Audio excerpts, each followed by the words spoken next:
Bismillahirrahmanirrahim. Our next topic is thermochemistry.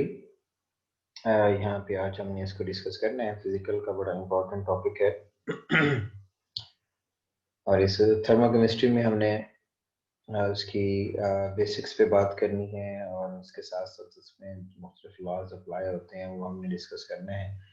Main बात यह है कि हमने इंथैल्पीज को मेजर करना है, यहाँ पे हीट चेंज की बात करनी है। तो ये हमारा आज का टॉपिक होगा इंशाल्लाह।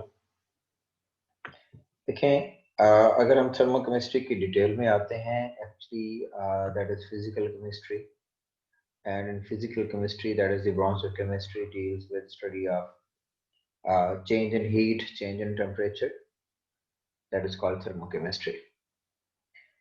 जब भी हम कोई प्रोसेस करते हैं तो उसमें एनर्जी चेंज होता है, उसमें हीट चेंज होता है। तो उस हीट चेंज या एनर्जी चेंज की बेस पे हम उसे थर्मोकेमिस्ट्री में हम स्टडी करते हैं। देखें, ये जो हीट चेंज है ये फिजिकल प्रोसेस में भी हो सकता है, ये केमिकल प्रोसेस में भी हो सकता है। तो फिजिकल प्रोसेस में ये होता है कि हम एक स्टेट से दूसरी स्टेट में कन्वर्ट करते हैं अगर किसी कंपोनेंट को, दैट शुड बी थर्मोकेमिस्ट्री। और अगर हम केमिकल रिएक्शंस कराते हैं तो उसमें हम एक कंपोनेंट के रिएक्शंस कराते हैं किसी दूसरे कंपोनेंट के साथ, तो उसमें भी हीट चेंज पॉसिबिलिटी है उसमें, that is also called thermochemistry. ठीक है, लेकिन इसमें हमारा law of conservation of energy apply होता है। और law of conservation of energy ये कहता है कि जब भी हम कहीं पे थर्मोकेमिस्ट्री की तरफ जाते हैं तो उसमें जो है neither energy is produced nor destroyed but can be converted from one form to another form. Actually, when reactors are converted into products, there should be change in heat, either absorbed or evolved. So on the basis of absorption or evolution, that these are called endothermic or exothermic processes. ये हम आगे इसकी detail में भी आते हैं। Thermochemistry में जो मेजर हमारा डिबेट चलता है, and that is exo as well endothermic process. एक्सो में एनर्जी लॉस होती है और एक्सो में एनर्जी अब्सॉर्ब होती है। तो ये थर्मोकेमिस्ट्री का ये बड़ा स्टेप है। एक्चुअली एक्सोथर्मिक रिएक्शन हम ये कहते हैं कि एनर्जी लॉस होती है एक्सोथर्मिक में, और इसमें जो हमारी हीट चेंज होती है वो हम नेगेटिव साइन से डिनोट करते हैं उसको एक्सोथर्मिक में। मोस्टली हम ये कहते हैं कि हमारे जो स्पॉन्टेनियस प्रोसेस होते हैं वो एक्सोथर्मिक होते हैं, मोस्टली की मैं बात कर रहा हूँ। ठीक है, और जो एक्सोथर्मिक प्रोसेस हैं इनमें हमारे प्रोडक्ट्स मोर स्टेबल होते हैं एज कम्पेयर टू रिएक्टर्स। इनके प्रोडक्ट से एनर्जी कम हो जाती है, एनर्जी कम हो जाएगी तो स्टेबिलिटी वहां पे बढ़ जाएगी। So in these cases in exothermic products are more stable as compare to reactor. जो हमारे एक्सोथर्मिक होते हैं इसकी एंथैल्पी भी नेगेटिव होती है, इसकी जो गिब्स फ्री एनर्जी होती है वो भी नेगेटिव में चली जाती है। ओवरऑल हमारा जो एंडोथर्मिक प्रोसेस है वहाँ पे एनर्जी अब्सॉर्ब होगी, और एब्जॉर्ब जब होगी तो उसमें हमारा जो है तमाम जो उसकी क्वालिटीज है वो अपोजिट ऑफ एक्सोथर्मिक में चली जाती है। इसमें हमारा एक सिस्टम होता है और दूसरा उसके साथ सराउंडिंग काम कर रही होती है। सिस्टम अगर एनर्जी अब्सॉर्ब करता है तो सिस्टम की एनर्जी बढ़ जाती है, सराउंडिंग से अब्सॉर्ब करता है। और अगर एनर्जी रिलीज होती है तो सिस्टम की एनर्जी कम हो जाती है और सराउंडिंग की एनर्जी वहां पे इंक्रीज होना शुरू हो जाती है। ठीक है, सिस्टम ये होता है कि any part of the universe which is under observation that is called system, and other than system the universe is called surrounding. मतलब अगर हम एक बीकर में कोई प्रोसेस प्रोसीड कर रहे हैं तो बीकर हमारा वहां पे क्या है, सिस्टम है। हाँ, बीकर के बाहर हमारी लैब है या उसके बाहर हमारी बिल्डिंग है या एयर है, that is called surrounding. System और सराउंडिंग को जो चीज सेपरेट कर रही होती है that is termed as boundary. मतलब एक बाउंड्री होती है वो जस्टिफाई कर रही होती है कि इस साइड पे हमारा सिस्टम है और इस साइड पे हमारी सराउंडिंग है। ये दो चीजें इसमें आती हैं। ठीक है, तो इसमें जैसे कि मैंने बताया कि एंडोथर्मिक की हीट एब्जॉर्ब हो रही होती है और एक्सोथर्मिक में हीट रिलीज होती है। इसमें मैं एक चीज और क्लियर करता जाऊं, जब हमारे एक्सोथर्मिक प्रोसेस होते हैं तो एक्सोथर्मिक प्रोसेस अपनी एनर्जी रिलीज करते हैं। जब अपनी एनर्जी रिलीज करते हैं तो उसके मीडियम में ही वो एनर्जी चली जाती है। जैसे कि मैं यहाँ पे एक पार्टिकल्स यहाँ पे ऐड कर रहा हूँ, if the direction is exothermic direction, then this particle will release the energy towards medium। ये जो बाहर वाटर है, ये कोई सॉल्वेंट है, इसकी तरफ एनर्जी अपनी रिलीज कर देंगे। When energy is released, the temperature of the system is increased। System mean के इसका मीडियम की जो एनर्जी होगी वो एनर्जी इंक्रीज हो जाएगी। So it should become hot. ठीक है, ये बड़ा कंसेप्ट अप्लाई होता है, समटाइम हम इसमें गलती करते हैं। हम ये कहते हैं कि जब एक्सोथर्मिक रिएक्शन है, system should release the energy toward the surrounding and it should be cooled. हम इसको कहते हैं कि ये ठंडा हो जाता है, लेकिन ऐसा नहीं है। Actually these particles are releasing the energy. जब ये पार्टिकल एनर्जी रिलीज कर रहे हैं तो उसके सराउंडिंग में आ रहा है, उसकी अपनी मीडियम में यहाँ पे आ रहा है। जब मीडियम में हीट आ रही है तो इस केस में हम ये कहते हैं कि ओवरऑल वो हीट अप हो जाएगा। हाँ, अगर ये एंडोथर्मिक है तो ये मीडियम से एनर्जी ले लेंगे और मीडियम वहां पे कूल डाउन हो जाएगा। तो इस बेस पे हम एंडो और एक्सो की बात करते हैं। अब सिस्टम पे अगर हम डिटेल में हैं तो सिस्टम मुख्तलिफ टाइप के होते हैं। सिस्टम हमारे पास ओपन सिस्टम है। If there is open system, it can exchange matter as well heat. ये हीट को भी एक्सचेंज करेगा और मैटर को भी एक्सचेंज करेगा विद द सराउंडिंग। ठीक है, जैसे मेरे पास अगर कप ऑफ टी है तो कप ऑफ टी को अगर आप ओपन रख देते हैं तो उस ओपन में वो क्या करेगा, मैटर भी एक्सचेंज करेगा सराउंडिंग के साथ और उसके साथ साथ हीट भी एक्सचेंज करेगा। That system is open system. But if the system is a closed system, that and it will only exchange the heat। अगर हम उसको क्लोज कर देते हैं, कवर कर देते हैं, तो वह हीट तो एक्सचेंज करता रहेगा अपने वॉल्स के साथ, लेकिन वो मैटर एक्सचेंज नहीं कर पाएगा। And if the system is isolated system, तो वो कुछ भी चीज एक्सचेंज नहीं कर सकता। जैसे अगर हम टी को एक थर्मोफ्लास्क में हम उसमें रखते हैं, उसमें ना वो हीट चेंज कर सकते हैं, ना वो मैटर उसका एक्सचेंज कर सकते हैं। तो हमारे ये मुख्तलिफ सिस्टम्स हैं, ओपन सिस्टम, क्लोज सिस्टम और आइसोलेटेड सिस्टम जो आ जाते हैं। अब इसमें सिस्टम को अगर हम स्टडी पे आते हैं तो सिस्टम की स्टडी में हमारा ये होता है कि हम इसमें ए और बी अगर रिएक्टेंट्स ले रहे हैं, that should be converted into product. अब प्रोडक्ट में जब कन्वर्ट होते हैं तो उसमें दो तरह के इक्विलिब्रियम पॉसिबल है। एक स्टैटिक इक्विलिब्रियम पॉसिबल है और एक हमारा डायनामिक इक्विलिब्रियम पॉसिबल है। अगर रिवर्सिबिलिटी है, रिवर्स रिएक्शंस होते हैं, तो फिर उसमें डायनामिक इक्विलिब्रियम आ जाता है, और अगर स्ट्रेट रिएक्शन चलता है तो फिर उसमें स्टैटिक इक्विलिब्रियम आ जाता है। यहाँ पे मैं कुछ और कंसेप्ट यहाँ पे अप्लाई करता हूँ, जब एक स्टेबल इक्विलिब्रियम है और एक मेटास्टेबल इक्विलिब्रियम है।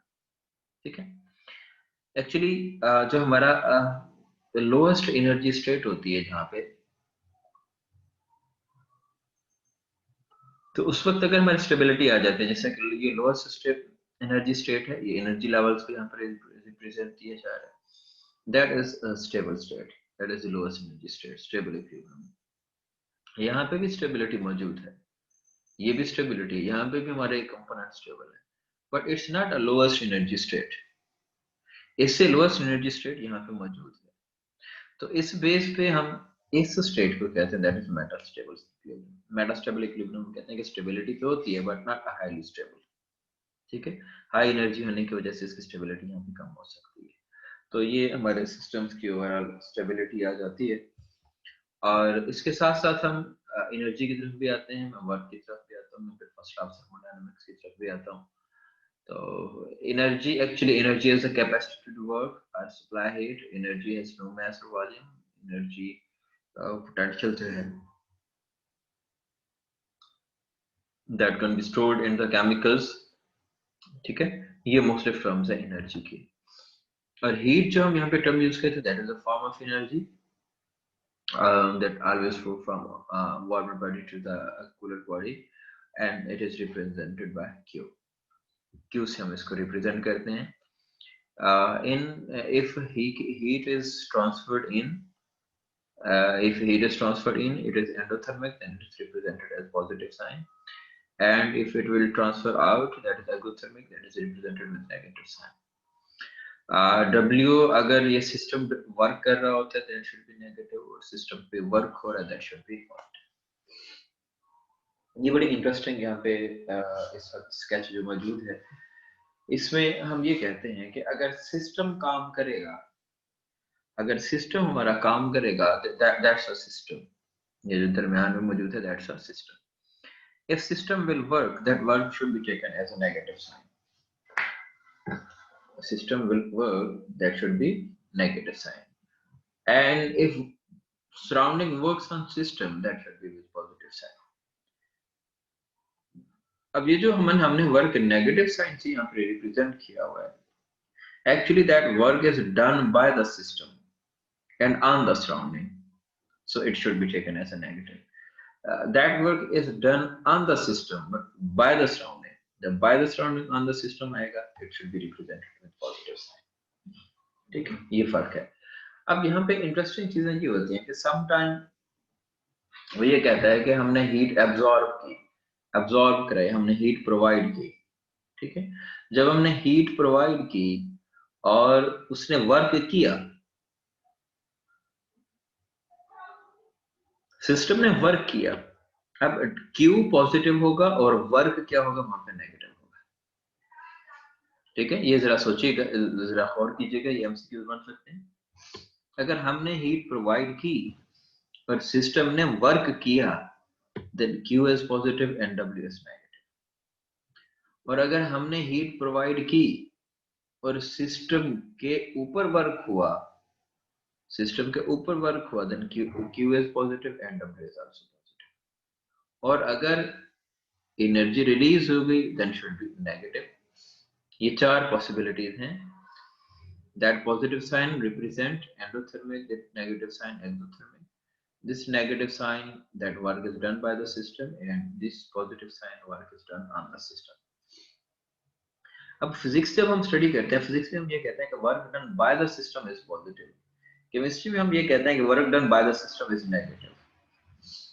या तो फिजिक्स हमारी गलत है, या फिर हमारी केमिस्ट्री गलत हो सकती है, या फिर हमारे पैरामीटर चेंज हो सकते हैं। एक्चुअली हमारे यहाँ पे पैरामीटर्स चेंज है।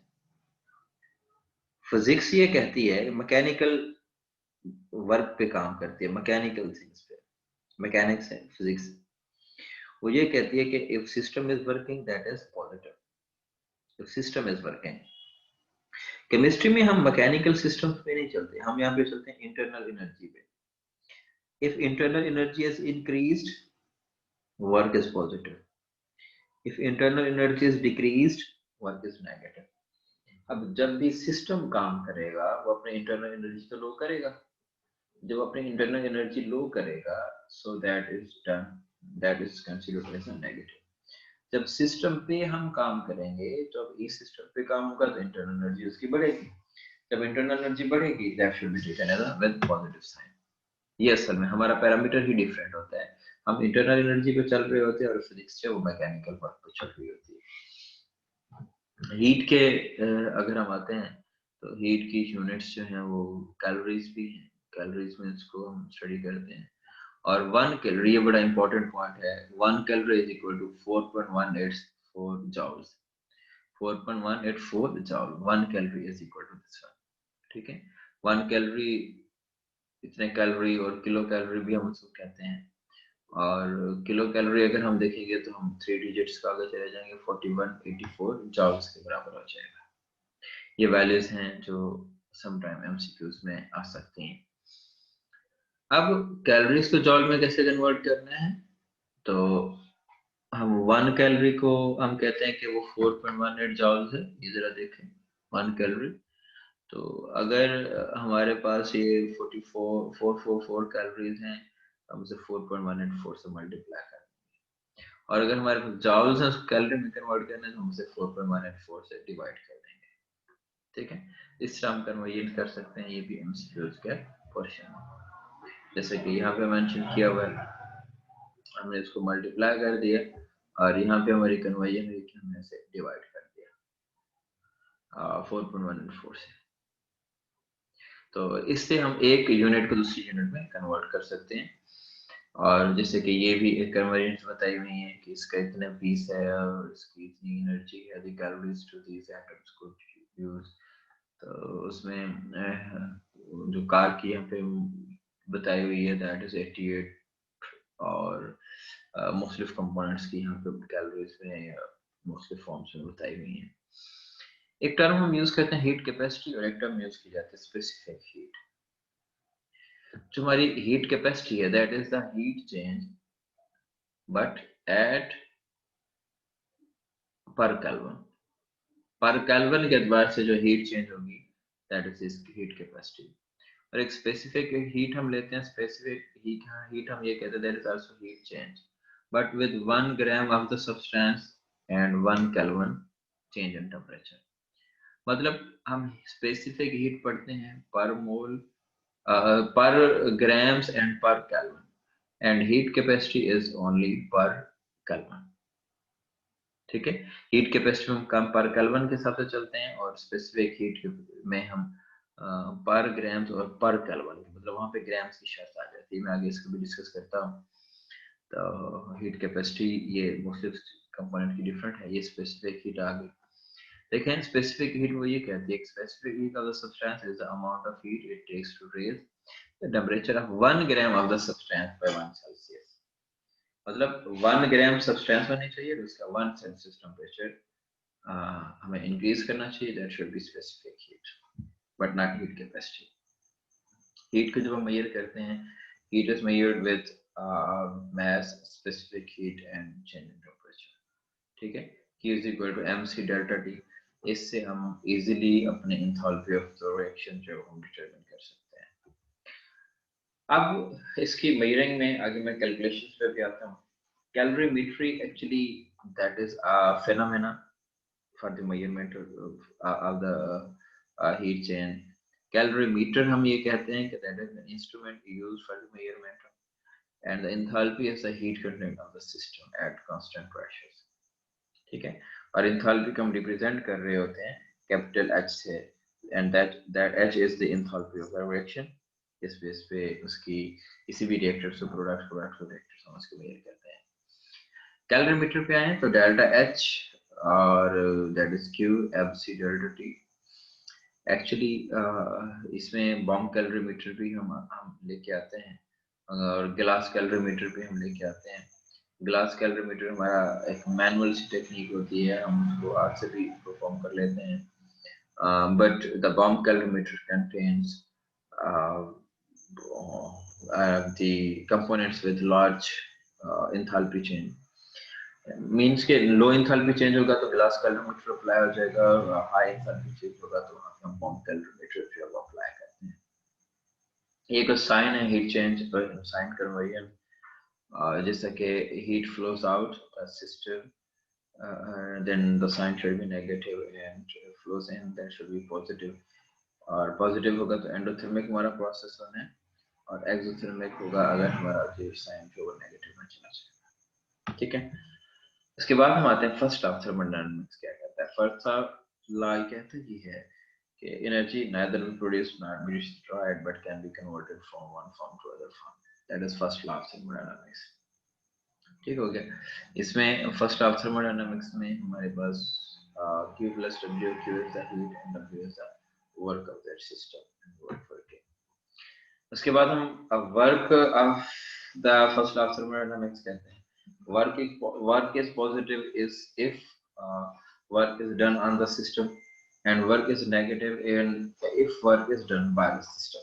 ये जो नीचे मेंशन यहाँ पे किया हुआ है it represent positive sign of the work done and it represent the negative sign of the work done। ठीक है, नेगेटिव साइन होगा तो वो उससे माइनस हो जाएगा और पॉजिटिव साइन होगा तो फिर वो उसमें ऐड हो जाएगा। अब सेकंड लॉ ऑफ थर्मोडायनामिक्स की तरफ आते हैं। एक्चुअली जो सेकंड लॉ ऑफ थर्मोडायनामिक्स है that is entropy, law of entropy भी हम इसे कहते हैं। Entropy says randomness of the system is called entropy। the disturbance in the system that is called entropy। with passage of time disturbance of the system भी increase हो रही है, randomness of system भी increase हो रही है, जिसकी वजह से एंट्रोपी भी यहाँ पे क्या हो रही है, इंक्रीज हो रही है। ठीक है, अगर हमारे रिवर्सिबल प्रोसेस है तो रिवर्सिबल प्रोसेस में जितनी एंट्रोपी ओवरऑल जो है वो प्रोड्यूस होती है that is reverse to the initial condition. But in irreversible irreversible में तमाम के तमाम कंपोनेंट्स उसके एंट्रोपी का हिस्सा बन जाएंगे, और then heat is not converted back into the reactants. Then entropy will increase from the uh, initial entropy is the higher as compared to general जो उसकी रेशियो है डेल्टा क्यू ओवर टी। ठीक हो गया। इरिवर्सिबल में entropy increase होती है, क्योंकि एंट्रोपी जब इंक्रीज होगी डिसऑर्डरनेस इंक्रीज होगा, और उस वजह से ये सारी चीजें जो है वो हम इसमें स्टडी करते हैं। जो सेकंड लॉ ऑफ थर्मोडायनामिक्स है that is also called law of entropy. और एंट्रोपी में हम एक चीज और भी ऐड करें, if the number of molecules या number of moles of the products are higher than that of the number of moles of reactants, then enthalpy is also increased. Mean के इस तरह से एमसीक्यू आ सकता है कि एक इक्वेशन दे दी जाए और उसमें से पूछ लिया जाए कि इसमें से किसकी एंथैल्पी इंक्रीज हो रही है। If no information is given, we can judge from the balanced chemical equation. The equation in which products has more number of moles as compared to reactants, then that is termed as entropy. Okay. Next हम ये कहते हैं कि need of the second law of thermodynamics ये होता है कि इसमें फर्स्ट लॉ भी अकोमोडेट हो जाता है, जिसमें हम law of conservation of matter भी हम स्टडी करते हैं, और सेकंड लॉ ऑफ थर्मोडायनामिक्स में एंट्रोपी का कंसेप्ट भी आ गया। और एंट्रोपी जो है वो ना इंक्रीज है ना फिर डिक्रीज है the system, you know, in cases में डायरेक्टली है सेकंड लॉ ऑफ थर्मोडायनामिक्स में spontaneous irreversible reaction entropy is always represented as this one, and if not then it is not represented as this one. इसमें हम कहते हैं कि entropy और second law का क्या कंसर्न है। Entropy is a measure of the disorderness of the system, जैसे टॉप पे मेंशन है, the higher the entropy of the system the more is the disorder it is. Second law, the law states that the universe always becomes more disorderous. Okay. इसमें ये भी discussion की जा सकती है कि with the formation of the number of molecules of the products the entropy is also increased. ठीक है। डिसऑर्डरनेस या नंबर ऑफ मॉलिक्यूल्स या फिर उसमें टेम्परेचर आ जाता है, with passage of time entropy is also increasing in our universe. Thermochemical equation है, उसकी कुछ वैल्यूज भी यहाँ पे मेंशन की हुई हैं। In first case, calcium oxide is given to calcium hydroxide is release of 65 kilojoule. And in second case, if NaHCO3 is given and Na2CO3H2, the energy rate is 129 positive. Energy absorbed 129 positive. यहाँ से हमारे कुछ questions आगे clear होना शुरू हो जाते हैं। When 2 moles of solid magnesium combined with 1 mole of oxygen, 2 moles of magnesium oxide is formed.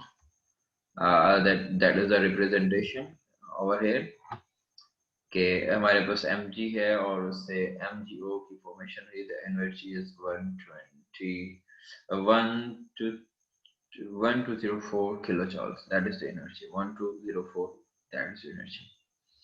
अब एक्चुअली इसकी एनर्जी हम सिर्फ किलोजॉल में भी मेंशन कर सकते हैं as such written in front of you. Otherwise we have to calculate the value of just 1 mole of the magnesium oxide. For 1 mole of if it is calculated for 1 mole of the magnesium oxide, then it should be enthalpy of formation, not enthalpy of formation.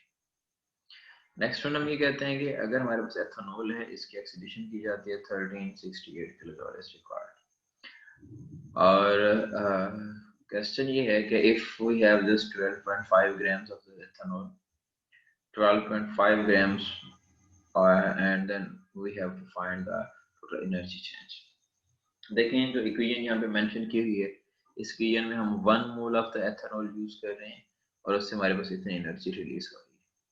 जब हम 12.5 grams add करेंगे, I think it should be 1/4 mole of that compound, and when it is treated with 1/4 of the compound, then option is this one. Delta H, what is delta H? Delta H actually that is enthalpy change. Enthalpy change means when solid is converted into the product and the liquid is converted into the product, gas is the product and converted into the different states. then the heat absorbed and can be measured, that is delta H. Okay?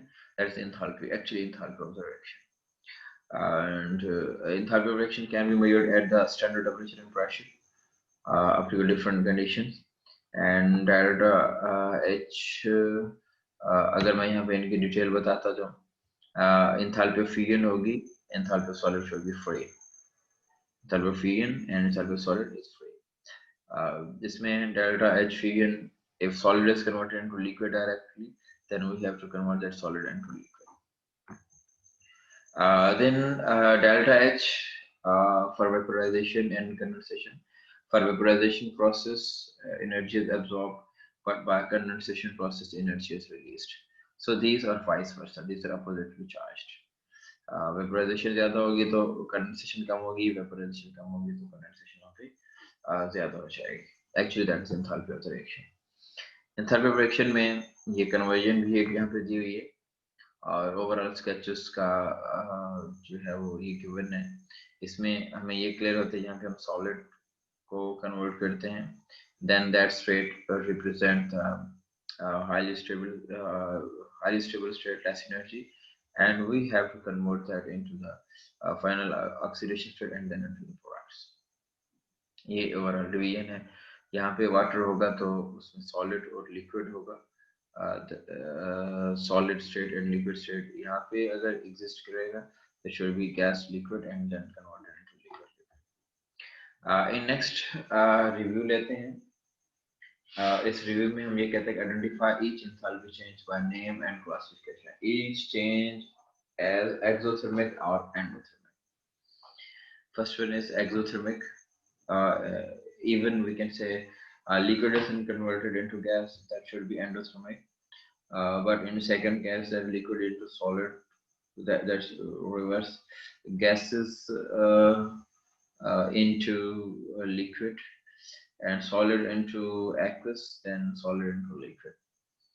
तो ये मुख्तलिफ conversion हैं. अगर हम liquid से gas जा रहे हैं, then that is liquid से gas, that is vaporization. Liquid से solid, that is fusion, not fusion, but that is we can say melting and accumulation. ये most of हमारे fractions हैं जो equation आ जाती है, and we have to mention what the reaction is. Calculating reactions की तरफ आए तो Hess's law हमारा एक बहुत बड़ी यहाँ पे इसकी application है. According to Hess's law, either it is either he was working on the thermochemistry and he discovered a reaction can proceed in a single step or in several steps, total enthalpy change remains constant. Actually, that is the reaction. इसमें अगर हमने calculate करना होता है, calculate the enthalpy of the change of this compound, then we have to find this one. Formation of alumina, that is 1669, and from this one 824.2. अब अगर हम इसके रिएक्शन पे आते हैं तो इसमें पहले स्टेप में एनर्जी रिलीज हुई एंड सेकंड स्टेप में एनर्जी यहाँ पे रिलीज हुई. Both are exothermic process. Then we have to compare it with these equations, and then we can find the better option from here. It's related to आगे question की तरफ भी आता हूँ. Enthalpy क्या है? That is the heat content of the system, that is enthalpy. और इस enthalpy में अगर हमारी final state higher as compared to initial state, then it should be endothermic. Value should be in positive. And if final state is deficient as compared to initial state, then it should be exothermic process. वो इसमें exothermic और endothermic दोनों process हम इसमें consider कर रहे होते हैं. Hess's law and energy levels पे अगर हम आते हैं तो इसमें हमारा ये single step process है, hydrogen and oxygen that is converted into H2. And the other way is that first of all we have to convert that molecular form, and then we have to convert it into the final products. That is Hess's law. Hess's law explanation देते हैं. Hess's law को अगर हम इसको straight करें कि एक side से हमारी जो है वो एक रिएक्शन जो है सिंगल स्टेप में होता है, दूसरे स्टेप हम ये कहते हैं कि रिएक्शन वही सेवरल स्टेप्स में होता है. पहले स्टेप की एंथैल्पी, फिर सेकंड स्टेप की एंथैल्पी, फिर थर्ड स्टेप की enthalpy. According to Hess's law, uh, the summation of the enthalpies of all the components should be equal to the sum of the oxidation state of the reaction. ठीक है? According to Hess's law, अगर हम इनको proceed करें, iron oxide को direct convert करें, या फिर नीचे दो स्टेप्स में हम आयरन ऑक्साइड को अलग-अलग उसमें हम जो है उसको फाइंड आउट करें. Overall the heat change should be same. In other words, अगर हम यहाँ पे इसको देखते हैं कि हमारा हेसेस लॉ जो है वो क्या है, that summation is equal to 0. ये इसकी रिप्रेजेंटेशन है. यहाँ पे रिएक्टेंट्स हैं और प्रोडक्ट्स हैं. रिएक्टेंट्स को पहले एंथैल्पी फॉर्मेशन कन्वर्ट कराई, फिर ionization, electron affinity, then these are converted into the summation, and that is converted into products. According to Hess's law, if reaction can proceed in a single step or that proceed in several steps, the overall enthalpy change remains constant. That is Hess's law. And in next one, give the ये भी overall इसकी practice दी हुई है. Give the following equations and delta H values. Given है और इसमें पूछता क्या, calculate delta L at further reaction below. N2O and NO2 that is converted into N. अब इसमें देखें, जब N2O का मॉलिक्यूल्स यहाँ पे बनते हैं, N2O की energy is 164 and that is positive. But if reaction is proceed in reverse direction, then it should be negative. In this condition, 180 and 180 production, that is for 2 moles, and for 3 moles it should be more than 2. More than 2, not just one standard temperature. Enthalpy values अगर हम देखें तो hydrogen को oxidise करें उसकी enthalpy value ये है, hydrogen को ऑक्सीडाइज करें उसकी एंथैल्पी वैल्यू ये है. और अगर हम इसको डिसोसिएट करते हैं, एंथैल्पी वैल्यू हमारे पास ये आती है. और इसकी अगर हम फॉर्म करते हैं, यहाँ पे 1 मोल की कन्वर्जन करते हैं, that is enthalpy change -286. Standard enthalpy formation पे हम आते हैं, और इसके मैं स्टैंडर्ड एंथैल्पी फॉर्मेशन को दोबारा मैं इसमें से देखता हूँ कि इसमें जो है टोटल हाइड्रोजन ऑक्सीडाइज हो रहा है, that should be noted this one, and these are the enthalpies of this reaction. So we can find the enthalpy of the reaction, we can calculate. मैं दोबारा इसको ज्वाइन करता हूँ, आपके क्वेश्चन हैं, फिर मैं